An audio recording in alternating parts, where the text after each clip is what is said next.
मे सर्वधर्माणां धर्मोऽधिकतमो मतः यद्भक्त्या पुण्डरीकाक्षं स्तवैरर्चयन्नरः सदा।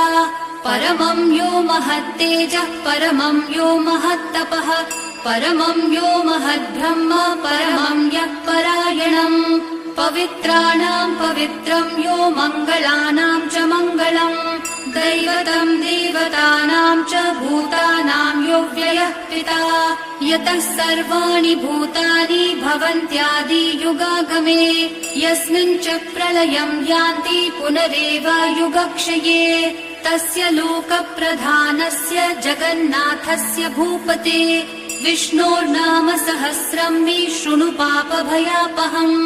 यानि नामानि गौणानि विख्यातानि महात्मनः ऋषिभिः परिगीतानि तानि वक्ष्यामि भूपतये। ऋषिर्नाम्ना